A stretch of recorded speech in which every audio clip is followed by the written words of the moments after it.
ಜನತಾ ಪಕ್ಷದ ಚುನಾವಣಾ ಪ್ರಚಾರ ನಡೀತಾ ಇದೆ. ಅನೇಕ ಇಬ್ಬರು ಮಹಿಳೆಯರು ಹಾಗೂ ನಮ್ಮ ಅನೇಕ ಯುವಕರು ಪಕ್ಷ ಸೇರಿದ್ದೀರಿ. ನಿಮಗೆಲ್ಲರಿಗೂ ಸ್ವಾಗತವನ್ನು ಮಾಡ್ತೇನೆ. ಇವತ್ತು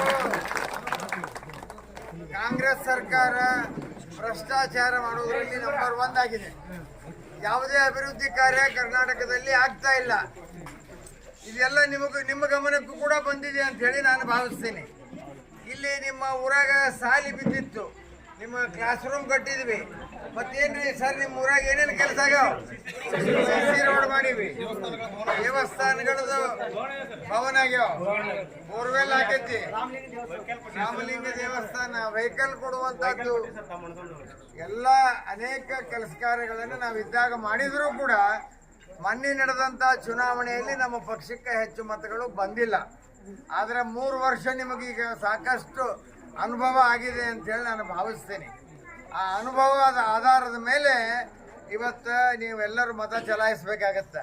ನಿಮ್ಮ ST ಸಮಾಜಕ್ಕೆ ನಮ್ಮ ಸರ್ಕಾರ 3 ಇದ್ದದ್ದನ್ನು 7% ರಿಸರ್ವೇಷನ್ ಮಾಡಿದ್ರೆ ಇವಾಗ ಮತ್ತೆ ವಾಪಸ್ 3 ಮಾಡಿಟ್ಟಾರೆ ಕಾಂಗ್ರೆಸ್ದವರು. ಹೌದಲ್ಲ? ಅದಕ್ಕೆ ದಯಮಾಡಿ 56,000 ಹುದ್ದೆ ತುಂಬಿದ್ರೆ SC ST ಸಮಾಜಕ್ಕೆ ಹೆಚ್ಚು ಅನ್ಯಾಯ ಆಗುತ್ತೆ. ಆ ದೃಷ್ಟಿಯಿಂದ ನೀವೆಲ್ಲರೂ ಎಸ್ ಟಿ ನಿಗಮ ವಾಲ್ಮೀಕಿ ನಿಗಮದಿಂದ 187 ಕೋಟಿ ಹಣ ತಿಂದು ಅದನ್ನು ಹೈದರಾಬಾದ್ ಚುನಾವಣೆ ಕಳಿಸಿಕೊಟ್ಟರು.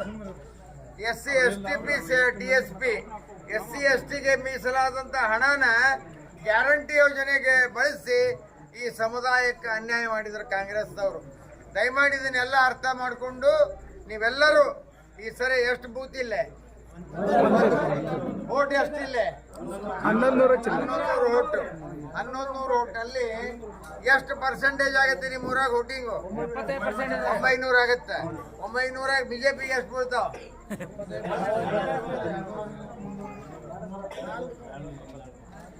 ಮತ್ತೆ ಹೋದ ಸಲ ಕಡಿಮೆ ಆಗ್ಯಾವಲ್ಲ. ಈ ಸರ ಎಷ್ಟು ಬೀಳ್ತಾವ? ಹೆಚ್ಚಿಗೆ ಮಾಡ್ತೀರಿ. ಅತಿ ಹೆಚ್ಚು ಮತ ಬಿಜೆಪಿಗೆ ಬೀಳ್ಬೇಕು. ನೀವೆಲ್ಲರೂ ಒಂದು 4 ದಿನ ಕೆಲಸ ಮಾಡಬೇಕು. ಈಗ ಆಗ್ಯಾರ, ಹಿಂಗಾದ್ರೆ ಏನ್ ಮಾಡ್ಲ? ಹಿಂಗಾದ್ರೆ ಏನ್ ಮಾಡುದು? ಏನ್ರಿ ಮಾಸ್ತರ್, ನೀವೇನು ಮಾಸ್ತರಾಗಿ ಶಿಷ್ಯರಿಗೆ ಇದನ್ನ ಕಲಿಸೋದಿಲ್ಲ ನೀವು? ಮತ್ತೆ ಯಾರೋ ಒಬ್ಬ ಇವ್ ಕಾಂಗ್ರೆಸ್ ಹೋಗಿ ನಿಂತಿದ್ದ,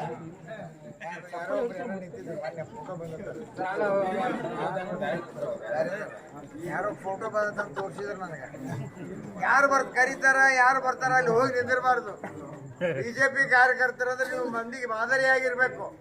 ಏನ ನೋಡಲ್ಲ, ಕೈ ಎತ್ತಿ ಬಿಟ್ಟ. 1 2 3